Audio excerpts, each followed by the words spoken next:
Hey, welcome back. This episode is all about persistence.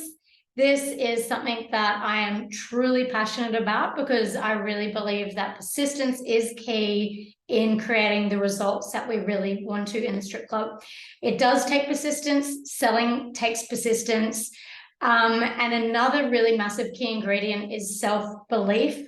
We really need to believe in ourselves in order to sell efficiently, and be able to persist as well. It is a very key ingredient, because if the belief isn't there, our certainty isn't there, and then people's certainty around not wanting a dance is going to trump our certainty, and therefore they're going to win the interaction. So we really need to do the work outside of work to get our self-belief really strong. So when we're in these interactions and we have a customer that's a little wishy-washy, and they might be telling us, no, I'm not ready for dance, or I just want to finish my drink, we know that there is actually still a chance that the outcome is better for both them and you, and that they enjoy that drink whilst they have a dance or whatever. But that takes persistence, that takes creative thinking in the moment, and that all stems from self-belief. So when we truly believe that they are better off having an amazing experience with us, rather than just, having a mediocre night. Because at the end of the day, you ask anyone on their deathbed, their main regret is having not done something rather than having done something. So if we truly bring that oozing self-belief to our customers, and we know that we would hate for them to regret not experiencing something when they could experience it, what a gift. And so that really helps us to just have fun with our interactions, persist where needed, because sales says that persistence reduces buyer's resistance, and we just actually need to keep going in a way that is with their best interests at heart. Otherwise, it's going to be pushy and we're going to break rapport, and it's going to go against that. So what we can do outside of work that can really help strengthen our self-belief is knowing that we have evidence everywhere that we are the amazing person that we are. We are born into the existence for a reason, because we are an amazing person. It's our role to really step into that and believe it. So I love to do practices outside of work that I find really help when I'm on the floor, so I don't need to do it in the moment when I'm at work. And so I talk about this a lot with the analogy of, top sports players don't just show up to the game. They have practice all week, and so the more experience we have, the easier all of this is. So we can sort of increase our practice time when we're not on the field by doing exercises like really visioning how we feel when we're having a fantastic night.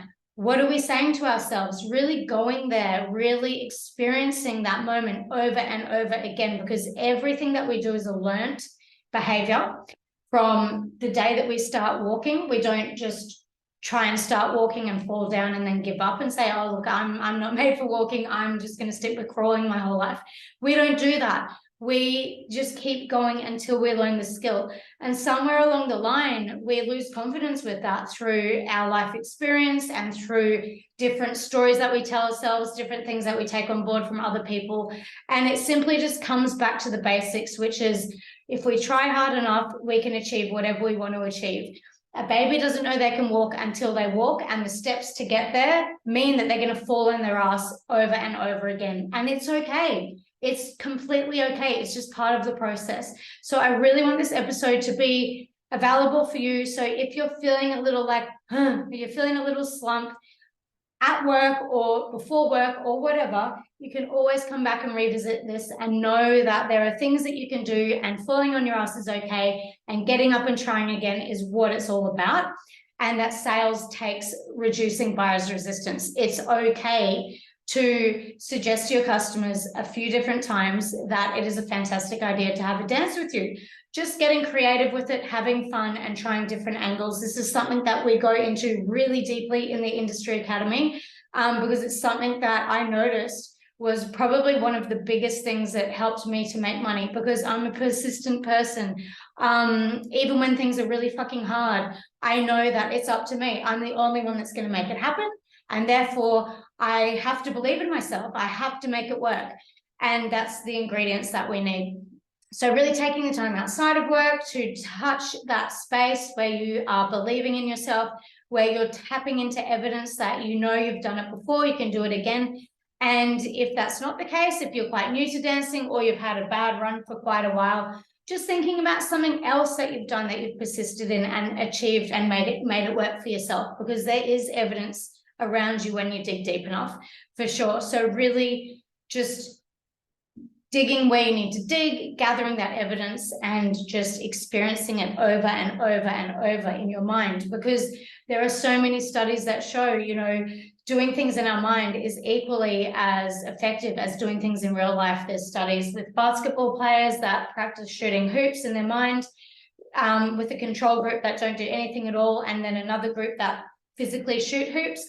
And the improvement with the people picturing it and really rehearsing it in their mind is equal to the people actually doing it in real life. So it's huge, it's amazing, it's something that's free and available to you, and I 100% recommend doing that as much as possible. So statistically, people need multiple exposures to something before they decide to purchase. And so that's why it's important when we talk to our customers that we really need to persist from a place of self-belief, from the space that we've convinced ourselves so clearly that it's really going to be a win-win scenario if they choose to have a dance with you. So that's the energy that we want to come from. I know that when you come to work, you have taken time to get presentable. You've taken your time to do your makeup. You've taken your time to get yourself there. You've taken the time to put your shift in and dedicate to work. And so it would be a massive waste to then not go the whole way and really follow through with every single thing that you do, every single interaction with your customers. Because let's face it, a lot of people get to work and decide to, hesitate for hours even before they even approach somebody, decide to accept the first no that they get as gospel, and that's the way it is, and they're not going to get a dance, and walk away and never try that customer again. We're leaving money on the table when we do that. When we come to work, we have so much space to really get ourselves ready mentally and physically as well. So I believe that mentally is most of the game here. We have so much control there. And so really getting ourselves in that space of I'm ready for work, I'm believing in myself, set the intention like I've talked about before with, my intention is to make sure that my customers feel better after having interacted with me than before. So really it's not about you. It's not about you. So when we get in our heads and we get anxious or nervous and I'm not ready to speak to someone, just remember that you're focusing on yourself there. And this is a bigger situation. When you put the focus on the other person and how can I serve this person? How can I make sure they have a fantastic night? That's the space that we want to show up from. That's felt. Our intentions are always felt. And it's just so much easier to sell from that space. So really getting yourself in that mindset of, cool, I've done everything I can do to prepare myself for the shift tonight. And now my role here is to do everything I can to have the best night possible, making sure that those around me also have the best night possible, right? So it all comes back to this, allowing ourselves to persist. Yes, sometimes we need a little breather, but do that also with intention. Sometimes it can be tempting to sit down and, retreat to the change room and start telling yourself negative things, why everything's not working out and why you're not good enough and why the night is shit, and then start talking to someone else in there that's feeling the same way. And it's just going to compound and compound and compound. And it's really difficult to get out of that space to the space that you need to be in, where you're feeling ready, where you're feeling energized, where you're feeling fun, where you are basically in that abundant mindset where anything is possible and you are ready, you're prepared and you're ready. So really being intentional with your breaks. What can you do that serves you to get back out on the floor? And if you do find yourself hesitating to talk to people, like I said at the start of this, just make an intention to approach people. within the first 5 minutes of getting to work. Okay, I'm going to start talking to people, because we can't sell when we're not talking to somebody. Yes, there's the minority of the time where customers might approach us and they say, you know, hey, would you like to come for a dance? Or you might have a friend that runs up and comes and grabs you. But majority of the time, we need to be planting seeds. We need to be speaking with our customers. We need to be doing a fantastic sales process in order to make the greater amount of sales that we want to make. So really getting in that mindset. I want to share with you a really old piece of writing. This is probably from 4 years ago. I wrote this. And this is on the topic of persistence. This is giving you a little snippet into my mindset when I was working flat out. And, you know, like I said before, my real saving grace is the level of persistence that I bring to the table when I work. I know that that's something that sets me apart. And also what I want to mention before I get into this is when I mentioned that sometimes customers can approach you and say, hey, you know, would you like to come for a dance? Often that is from a place of being ready and sending that message that you're ready, that you're having fun, that you are on your own team, that you're ready to make someone's night, you're ready to make your own night, all of that. That is felt. So sometimes that can even be felt from across the room. We don't know when people are watching us and when they're not watching us. And so it's just really important to always be in a peak state when you're on the floor, because we don't have control actually of when we're, you know, giving an impression of ourselves to people. We are doing it from across the room more often than not. So it's really, really valuable to stay ready so you don't have to get ready. You know, and that always starts up here, like I always talk about, also with great strategies and tools in place to help support you. So here's the piece of writing, and it's titled Persistence is Key. If you're confident, you have spent the time presenting yourself as best as you can. Spent the time being positive, pleasant company, and if they still refuse, then it might just be their issues, timing, things like that, for example, as in you don't know why someone refuses, but best not to blame yourself and get in your own head like, oh, they didn't like me or something like that. Just always default to the fact that this is something that they're experiencing, and that's okay. And maybe you can work with that, maybe not. But again, just removing yourself with from the, you know, perceived rejection or the no that you're experiencing. Always return when you say you will. They might be waiting. So if you've approached them with a positive and pleasant company, that is usually remembered, even if they're not ready at that point. They might drink some more, they might start getting their own confidence up, and they might become ready. So always remembering that it's not a one and done. We can always come back, we can always repeat the process. Okay, so if you've brought your A game and left them with a pleasant feeling, there is a chance that the next 5 dancers after you have not. And when you return, you are that happy, pretty girl that they're remembering, and a breath of fresh air after other hustlers who may have left them feeling uncomfortable, because we all know that that can happen in the club as well. Also, remember their name. That's really powerful. If not, that's okay. At least try and remember something about them, their situation, what they're wanting, what they're up to. That's all really important. And then just next. So I love doing that when I feel like I've tried the whole room. Rather than just standing there, I'll actually do another circuit, and I'll literally say to myself, okay, I'm going to do another lap starting with that person. I'll choose my target and then I'll keep going. Because I know that persistence reduces buyer's resistance is the best chance that we always have. So next. All of this positivity is, if all of this positivity is wearing you out, have a small breather and practice whatever it is that works for you in maintaining or regaining your positive mindset. Everybody deals with rejection differently. Maintaining a positive mindset comes with practice. You will get better and better, and with a positive mind frame, your life will also begin to improve, so things will spiral onwards and upwards. Again, quitters never win and winners never quit. Remember this, remember your goals, and remember your promise to yourself. Get back out there, ready and happy for the next customer. Do not get drawn to sitting and commiserating with others who feel rejected. They will drag you down. And you will find yourself sitting in your pretty makeup you spent lots of time on making no money, exclamation mark. The difference between a good night and a bad night can sometimes be changed by just one customer, and it often is, as we all have experienced. So keep on a positive track and don't get dragged down. Another important attitude to remember is gratitude. There are no bad nights when gratitude is involved, in brackets, which also supplements a positive state of mind.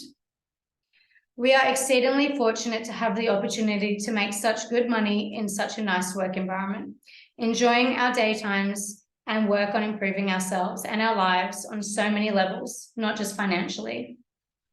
Take this opportunity head on and make the most of it, and above all, be grateful.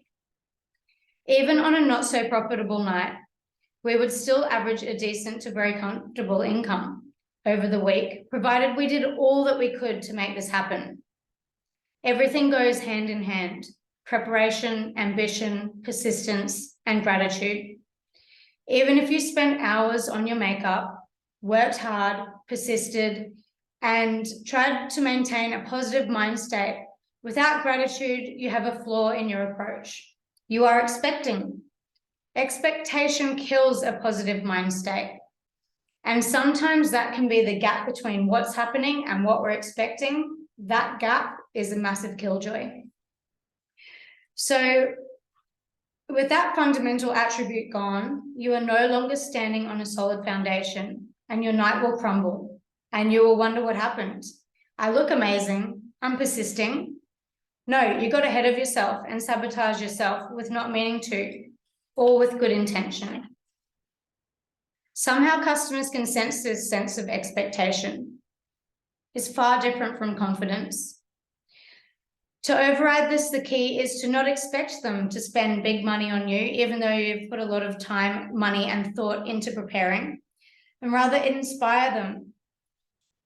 Inspire them to. Back to what can I give over what can I get in the interactions. Remembering your why as well. So, as I said just before, this recipe of preparation, ambition, persistence, and gratitude. So remembering your why is super important, because a weak desire will bring weak results. So that's some writing that I, from about 4 years ago that I journaled. And as you can see, there's quite a dramatic and sort of really passionate vibe to that writing. But even reading back on it now, I still completely agree.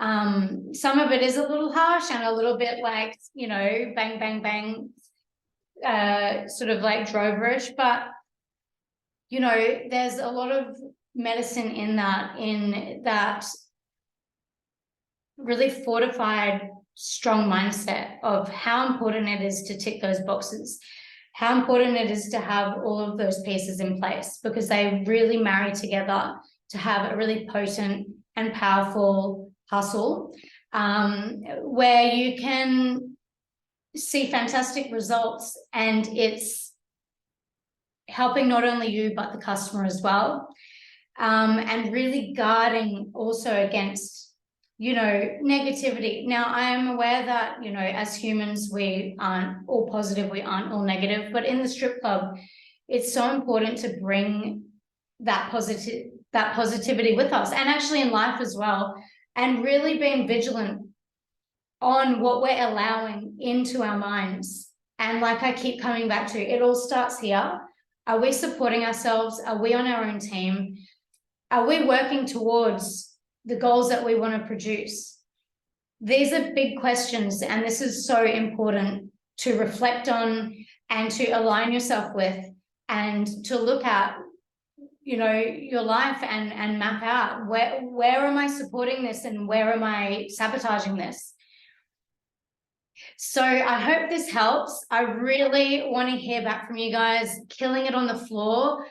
If you have any feedback, please DM me. I would love to hear from you. click the subscribe button. It just helps to get this podcast out there to the audience that it needs, and that needs it as well. And yeah, if you go to share it on socials, please tag me. I would love to see. Thank you so much for being here. I hope you enjoyed this topic as much as I do.